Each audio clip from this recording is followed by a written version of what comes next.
নমস্কাৰ এই মুহূৰ্তত এটা অত্যন্ত গুৰুত্বপূৰ্ণ খবৰ দিব বিচাৰিছো ঢিঙৰ ঘটনাক লৈ পুনৰ প্ৰতিক্ৰিয়া প্ৰকাশ কৰিছে মুখ্যমন্ত্ৰীয়ে ঢিঙৰ ঘটনাই অসমীয়া খেদাৰ এক ষড়যন্ত্ৰ বুলি আখ্যা দিছে মুখ্যমন্ত্ৰী হিমন্ত বিশ্ব শৰ্মাই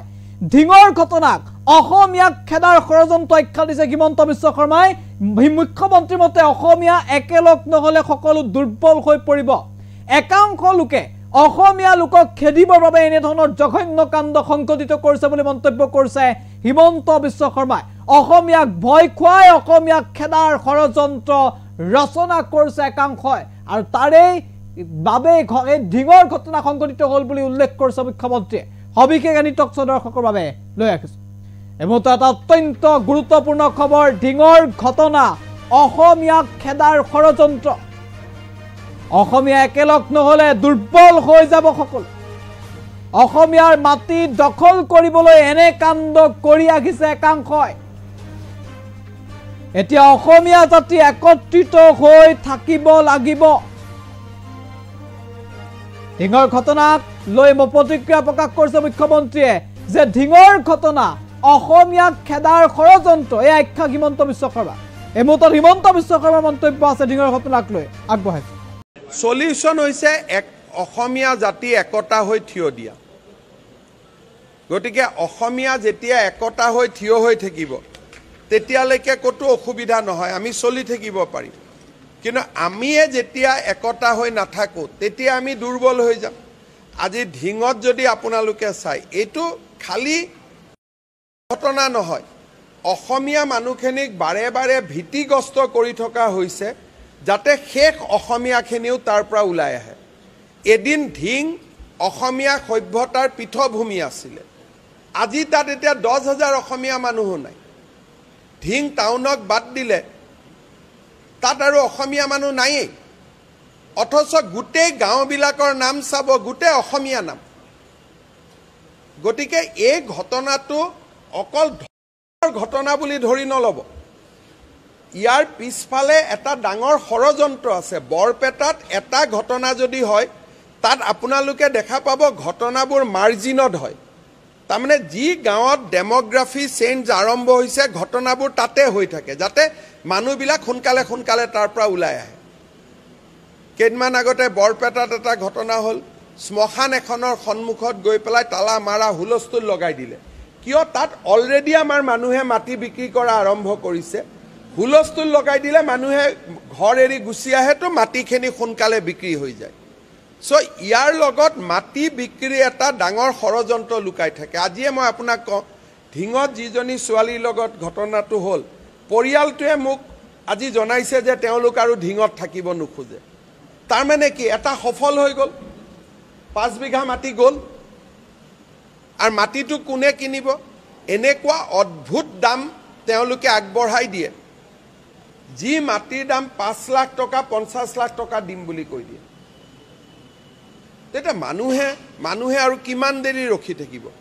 ঠিক আছে যদি 50 লাখ টকা মই পায়ে যাওঁ নগাঁও টাউনত মাটি এডোখৰ পাম গতিকে মানুহে 50 লাখ টকাটো লৈ লয় আজি আমাৰ যেনেকৈ মই কৈ আছো ইউএছটিএমত আজি ইউএছটিএমৰ সাধাৰণ কথা এটা ইমান প্ৰতিবাদ কিয় হৈছে কাৰণ বহুত বুদ্ধিজীৱী বহুত শিক্ষকক ডাঙৰ ডাঙৰ দৰমহা দি চাকৰি দি দিছে গতিকে এটা নহলে সাধাৰণ এটা ইউএছটিএম কত মানুহৰ লগত কত হৈ থাকে পানী আহাহে কথা কোৱা হৈ আছিল কিন্তু তাতে ইমান ডাঙৰ ঘটনা মিডিয়াই তেদিয়া ইমান ডাঙৰ আপোনালোকে লগ পালে এইটো প্ৰশ্ন মোক খুদে কিয় খুদে it is all game of money Asomiya মানুহৰ পৰা ফাইনেন্সিয়েল ক্ষমতাবিলাক শিফ্ট হৈ আছে বিত্তীয় ক্ষমতাবিলাক আমাৰ হাতৰ পৰা ওলাই গৈ আছে আৰু তাৰ সুযোগ লৈ আছে আজি এই যে কিছুমান মানুহ ধৰাত পৰে ক্ৰাইম হয় বেষ্ট অফ দা উকিল তেওঁলোকে থিয় কৰাই দিয়ে আৰু আমাৰ ভিকটিম ফেমিলিয়ে উকিলে বিচাৰি নাপায় কাৰণ হাইকোৰ্টত এটা উকিল ধৰিবৰ কাৰণে পাৰ হিয়াৰিং 50,000 1 লাখ টকা দিব লাগে তেওঁলোকৰ কাৰণে কমিউনিটিটো আহি যায় আমাৰ কাৰণেতো কোনো নাহে সেইকাৰণে যিবিলাক মানুহে মুখ খালি কৈ থাকে ৰাজনীতি কৰে এইটো ইয়াত ৰাজনীতিৰ একোৱে কথা নাই আৰু আপোনালোকে জানে যে এইবিলাক জাগাত মোৰো পপুলাৰিটি কংগ্ৰেছতকৈ কম নহয় মই গৈ ৰাজনীতি কৰিব পাৰো মোৰ লগত ভালো আজিও মই এইবোৰ জায়গাত গ'লে মোৰ মিটিং শুনিব 30-40 হাজাৰ মানুহ আজিও ৰাতিয়ে আহি যাব কিন্তু য'ত ৰাজনীতি কৰিলে দেশৰ ক্ষতি হয় তাত আমি ৰাজনীতি নকৰোঁ কথাটো ইমানেই প্ৰথম এজন সোমাই লয় আৰু এজন সোমোৱাৰ পিছতে তাতে বিশেষ ধৰণৰ বন্যপ্ৰাণী এটা বা বিশেষ ধৰণৰ প্ৰাণী এটা খোৱা আৰম্ভ হয় তেতিয়া ওচৰৰ মানুহবোৰ নিজে আঁতৰিব আৰম্ভ কৰে ই এটা পুৰা পেটাৰ্ণ হয় প্ৰথমতে গাঁৱত এজন মানুহ সোমাই ল'ব দুজন মানুহ সোমাই ল'ব তাৰ পিছত তেওঁলোকে ক'ব নালাগে যে তাতে গো ভক্ষণ আৰম্ভ হয় লাহে লাহে আমাৰ মানুহবিলাক নামঘৰত যোৱা মানুহ ধৰ্মত যোৱা মানুহ ঘৰত আলোচনা আৰম্ভ হয় যে ইয়াত কেনেকৈ থাকোঁ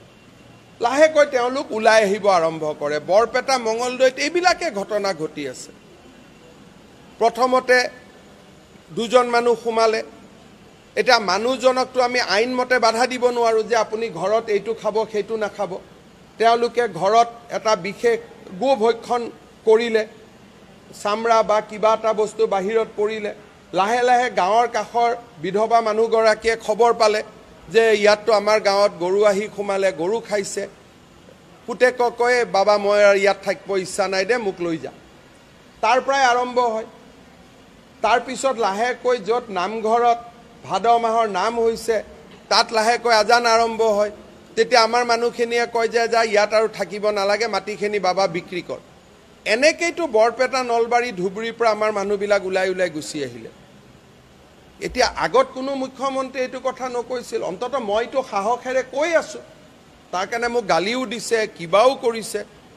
হয়তো মোৰ কেতিয়াবা লাইফটো থ্ৰেটেন হৈ যাব ইমান কথাটো কোনেও নকয়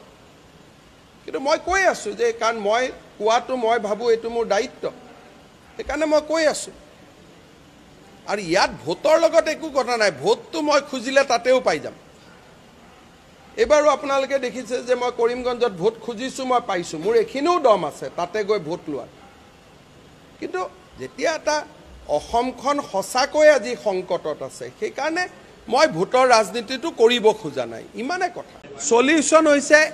অসমীয়া জাতি একতা হৈ থিয় দিয়া গতিকে অসমীয়া যেতিয়া একতা হৈ থিয় হৈ থাকিব তেতিয়ালৈকে ক'তো অসুবিধা নহয় আমি চলি থাকিব পাৰিম কিন্তু আমিয়ে যেতিয়া একতা হৈ নাথাকোঁ তেতিয়া আমি দুৰ্বল হৈ যাম আজি ঢিঙত যদি আপোনালোকে চাই এইটো খালি ঘটনা নহয় অসমীয়া মানুহখিনিক বাৰে বাৰে ভীতিগ্ৰস্ত কৰি থকা হৈছে যাতে শেষ অসমীয়াখিনিও তাৰ পৰা ওলাই আহে এদিন ঢিং অসমীয়া সভ্যতাৰ পীঠভূমি আছিলে আজি তাত এতিয়া 10,000 অসমীয়া মানুহো নাই ঢিং টাউনক বাদ দিলে তাত আৰু অসমীয়া মানুহ নায়েই অথচ গোটেই গাঁওবিলাকৰ নাম চাব গোটেই অসমীয়া নাম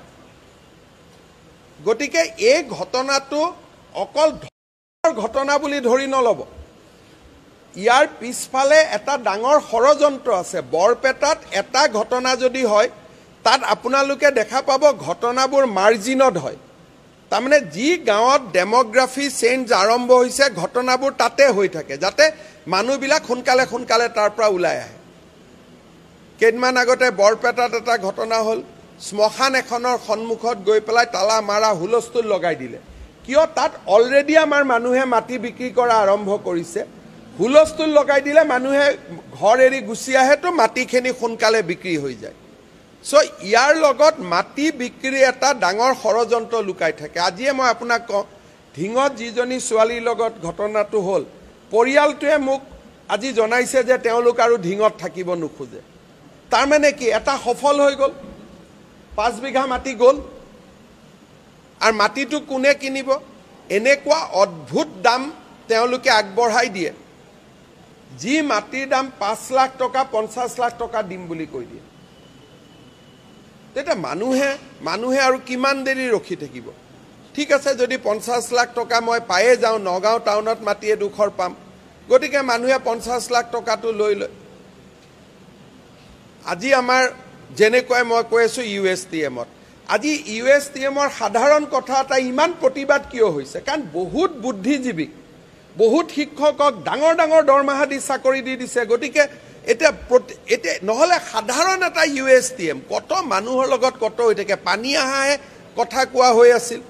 কিন্তু তাতে ইমান ডাঙৰ ঘটনা মিডিয়াই তেডিয়া ইমান ডাঙৰ আপোনালোকে লগ পালে এইটো প্ৰশ্ন মোক সোধে কিয় সোধে it is all game of money Asomiya মানুহৰ পৰা ফাইনেন্সিয়েল ক্ষমতাবিলাক শিফ্ট হৈ আছে বিত্তীয় ক্ষমতাবিলাক আমাৰ হাতৰ পৰা ওলাই গৈ আছে আৰু তাৰ সুযোগ লৈ আছে আজি এই যে কিছুমান মানুহ ধৰাত পৰে ক্ৰাইম হয় বেষ্ট অফ দ্য উকিল তেওঁলোকে থিয় কৰাই দিয়ে আৰু আমাৰ ভিক্টিম ফেমিলিয়ে উকিলে বিচাৰি নাপায় কাৰণ হাইকোৰ্টত এটা উকিল ধৰিবৰ কাৰণে পাৰ হিয়াৰিং 50,000 1 লাখ টকা দিব লাগে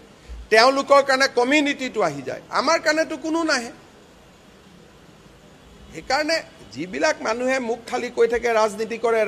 কৰে এইটো ইয়াত ৰাজনীতিৰ একোৱে কথা নাই আৰু আপোনালোকে জানে যে এইবিলাক জাগাত মোৰো পপুলাৰিটি কংগ্ৰেছতকৈ কম নহয় ময়ো গৈ ৰাজনীতি কৰিব পাৰোঁ মোৰ লগত ভালো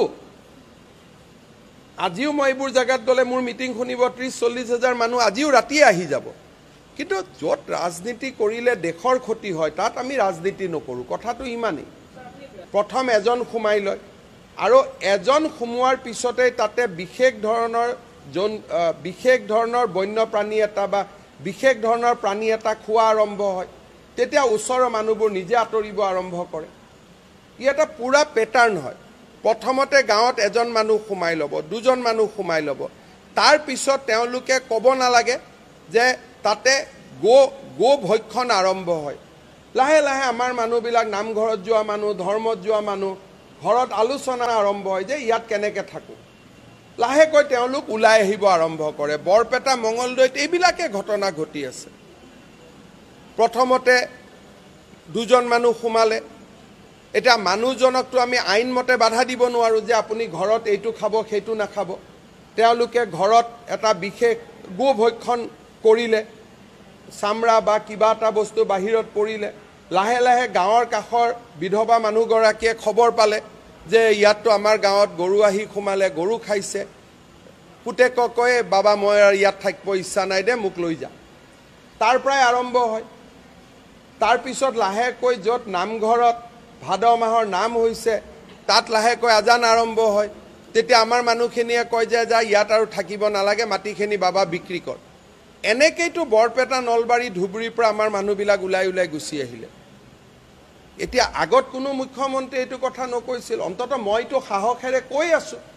তাৰ কাৰণে মোক গালিও দিছে কিবাও কৰিছে হয়তো মোৰ কেতিয়াবা লাইফটো থ্ৰেটেন হৈ যাব ইমান কথাটো কোনেও নকয়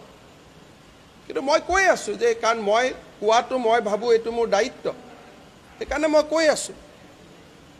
আৰু ইয়াত ভোটৰ লগত একো কথা নাই ভোটটো মই খুজিলে তাতেও পাই যাম